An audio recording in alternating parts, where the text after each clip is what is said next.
Sur l'itinérance, puisque vous avez caressé le sujet, Monsieur le Président, dont je sais que vous le connaissez bien. Bon, moi je dirais que pour nous la situation est très claire. On a un contrat d'itinérance que j'assume totalement, on pourra en reparler si vous voulez, qui se prend fin en décembre 2017. Il n'a en aucune manière vocation à perdurer au-delà de cette date de décembre 2017. Donc, pour moi, l'itinérance a été un dispositif qui a dû assurer une transition. Cette transition, elle s'achève fin 2017, et donc à partir de là, il y a un nouveau régime qui s'installera avec un opérateur, en l'occurrence Free, qui devra compter sur ses propres ressources et sur son propre réseau pour acheminer le trafic de ses abonnés. Donc pour moi, la situation est tout à fait claire. Et d'ailleurs, on devrait regarder cette question de l'itinérance plus dans la question générale du partage des infrastructures de télécom, pour laquelle il n'y a pas que l'itinérance. Vous savez qu'il y a un accord de mutualisation de réseau entre Bouygues et SFR qui n'est rien d'autre aussi qu'une forme d'itinérance. Bon.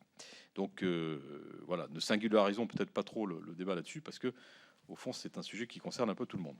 J'ai d'ailleurs dit itinérance et mutualisation tout à l'heure. Absolument. Donc la mutualisation, c'est une nécessité qui est liée au poids des investissements qui sont nécessaires si on veut assurer une bonne couverture et le renouvellement des technologies, tout en maintenant des prix très bas, qui sont le résultat d'une politique de concurrence qu'on a installée dans ce pays, vous le savez, notamment en créant un quatrième opérateur, et qui fait qu'en France, on peut quand même s'en réjouir, on a des prix dans la téléphonie mobile aujourd'hui qui sont parmi les plus bas dans le monde développé, en tout cas en Europe, bien plus bas que par exemple ce qu'on peut trouver en Allemagne, en Angleterre, qui a pourtant été longtemps présenté comme peu une référence dans ce domaine. Et je ne parle pas des États-Unis où ce que vous avez aujourd'hui en France pour 20 euros, vous le payez le triple en moyenne aux États-Unis. Voilà, donc je pense que de ce côté-là, on est quand même plutôt assez compétitif en France, et que on a quelque part aussi contribué par nos actions, nos investissements à rendre le pays plus compétitif. Bon, l'autorité de la concurrence qui a fait une descente chez SFR Numéricable, on n'y est pour rien, je tiens à le dire. C'est vrai que certains ont pu trouver étrange que comment dirais, certaines décisions, par exemple certaines nouvelles offres, soient prêtes quasiment 24 heures après l'annonce de l'autorisation de l'autorité de la concurrence. Donc certains ont pu penser que peut-être il y avait eu un petit peu d'anticipation sur cette décision. Je crois que c'est ça qui explique un peu les soupçons de l'autorité, mais j'ai pas d'autres commentaires à faire là-dessus. Bon, la Fédération française des télécoms n'est pas morte, Monsieur le Président. D'ailleurs, son président est à côté de moi. Et on fait tout ce qu'on peut pour la sauver. Parce que je suis d'accord avec vous, je trouve personnellement tout à fait dommage que dans ce secteur où on n'est quand même pas très nombreux,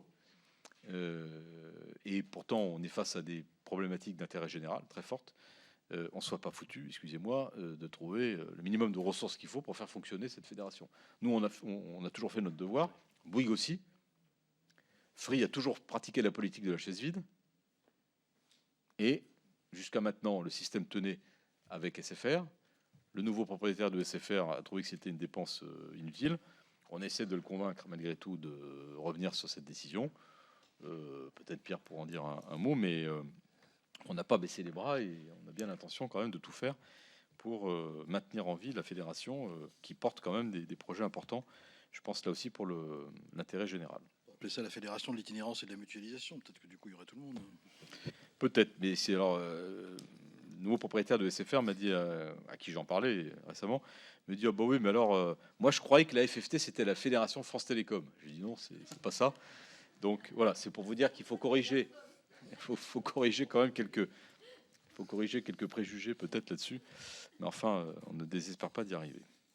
Bon, voilà, peut-être un dernier mot sur le renseignement, parce que vous avez évoqué ce point, pour dire que, bien entendu, nous, en tant qu'opérateurs, on se conforme strictement aux lois de ce pays dans ce domaine, et qu'on l'a toujours fait, on continuera à le faire, y compris dans les nouvelles dispositions que le gouvernement a prises depuis le mois de janvier. On a notamment significativement augmenté les possibilités d'interception de sites internet faisant l'apologie du terrorisme, etc., tels que identifiés par les autorités publiques. On est passé, on a multiplié par 10 quasiment la capacité de blocage de ces sites en temps réel.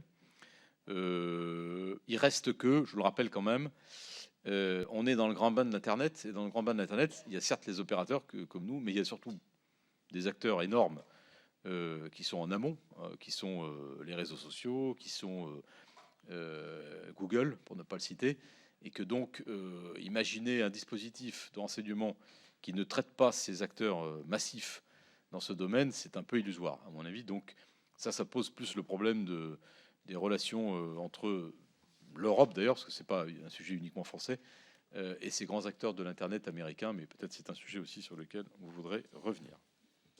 Merci, Monsieur le Président. J'ai une quinzaine de collègues qui souhaitent vous interroger. Ils ont chacun environ 2 minutes pour le faire. Ils ne manqueront pas d'avoir des questions multiples, diverses et variées.